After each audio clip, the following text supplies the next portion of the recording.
This is day 5. Day 4ல ரெண்டு விஷயம் பார்த்தோம், time management and day planning. இந்த டே 4ஓட ரிசல்ட் என்னென்னா, டைம் மேனேஜ்மெண்ட்டில் ஒரு சில விஷயம் நேற்று நான் அப்சர்வ் பண்ணேன்.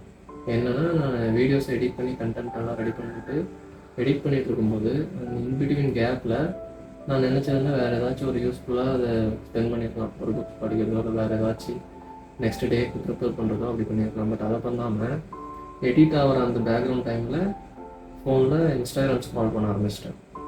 ஸோ நேற்று பார்த்த வரைக்கும் என்னென்னா, அந்த டைம் லீக்கேஜ் அப்படின்னு ஒன்று இருக்குது. நேற்று பார்த்ததுல ஒரு டாபிக் டைம் லீக்கேஜ், அதை கண்டுபிடிக்கணும் அப்படின்னு சொல்லி பார்த்துருந்தோம். ஸோ எக்ஸாக்ட்லி நான் அதை ரியலைஸ் பண்ணிட்டேன். ஒரு விஷயம் செய்கிறோன்னா அந்த இன்பிட்வீன் கேப்பில் நம்ம வேஸ்ட்டாக பண்ணுற டைம் தான் டைம் லீக்கேஜ். ஸோ அதை ஐடென்டிஃபை பண்ணாங்க. ஓகே, நேற்று செஞ்சதில் அட்லீஸ்ட் ஒரு விஷயம் கற்றுட்ருக்கோம். அண்ட் செகண்ட் திங் என்னென்னா, by the use of ChatGPT I was plan my டே.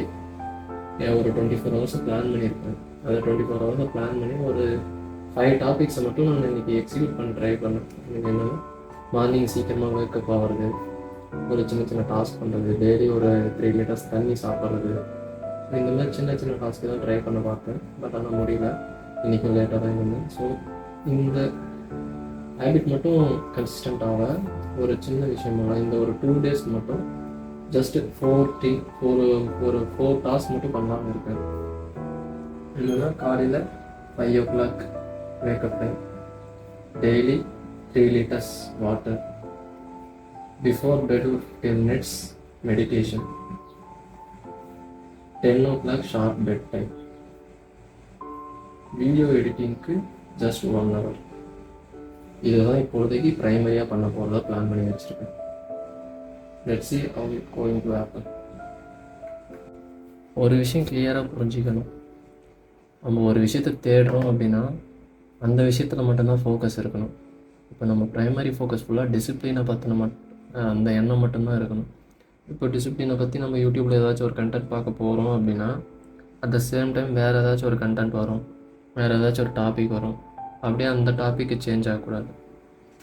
இந்த விஷயத்தை முடிச்சுட்டு அதுக்கப்புறம் வேணால் அந்த டாப்பிக்கு போகலாம். இப்போ ஃபஸ்ட்டு திங், நம்மக்கிட்ட நிறைய கன்ஃபியூஸ் பண்ணுற அளவுக்கு நிறைய ஆப்ஷன் இருக்கும். அந்த ஆப்ஷன்லாம் இப்பொழுதைக்கு அதை பற்றி யோசிக்க தேவையில்லை. ஜஸ்ட் இப்போது அப்கமிங் ஒரு 2 days 3 days ஒரு சின்ன டாஸ்க்கை மட்டும் ரொட்டீன் பண்ணலாம். அப்புறமா ஒரு 15 daysக்கு ஒரு 5 to 6 டாஸ்க்கை எக்ஸ்ட்ரா ஆட் பண்ணி ரொட்டீன் பண்ணலாம். அந்த 15 days தள்ளி ஒரு சின்ன ஹேபிட்டை ஆட் பண்ணலாம். அதுக்கப்புறமா நம்ம கன்ஃபியூஸ் ஆகிருக்கோங்க, நிறைய டாபிக் வச்சுருப்போம் நம்ம மைண்டுக்குள்ளே. அந்த டாப்பிக்கில் எல்லாத்தையும் கொலாபரேட் பண்ணி ப்ராப்பராக ஒரு பாத்தை க்ரியேட் பண்ணிவிட்டு then we will proceed that path. அப்போ தான் நமக்கு என்ன வச்சிருந்தோம்னா, ஒரு 8 டாஸ்க்கு பிளானாக வச்சுருந்தேன். பட் ஆனால் அதில் கிட்டத்தட்ட ஒரு 3 டாஸ்க்கு தான் அட்லீஸ்ட் என்னால் பண்ண முடிஞ்சது. ஸோ 8 இப்போ 7 டாஸ்க்காக குறைச்சிருக்கேன். முக்கியமான டாஸ்க்கு மட்டும் வச்சுருக்கேன். லெட்ஸ் see டுமாரோ என்ன நடக்க போகுது அப்படின்னு பார்க்கலாம். மோரோவர், உங்களோட இன்ட்ரெஸ்ட் இருந்தால் மட்டும்தான் இந்த ஜர்னியில் ட்ராவல் பண்ண முடியும். ஒரு சில டைமில் தப்புன்னு சொல்லி காட்ட யாருமே இல்லை. ஆனால் இப்போது தப்புன்னு சொல்கிறதுக்கு மட்டும் இல்லாமல் அந்த தப்பை எப்படிலாம் சரி பண்ணலான்னு சொல்கிறதுக்கு 1008 விஷயம் இருக்குது. இவ்வளோ இருந்தும் இதுக்கப்புறமும் இப்படியே லேசியாக இருந்தால் நல்லா இருக்காது. ஐ திங்க் வேணால் போயிட்டு போகுது, ஒரு டைம் ட்ரை பண்ணி தான் பார்க்கலாமே. இவ்வளோ நாள் போயிடுச்சு, இதுக்கப்புறம் போனால் என்ன, போகலாம் என்ன, கிடைச்சா நல்லது, கிடைக்கலன்னா விட்டு போக வேண்டியது. ஆல்ரெடி பழகிட்டோம் அதுக்கு.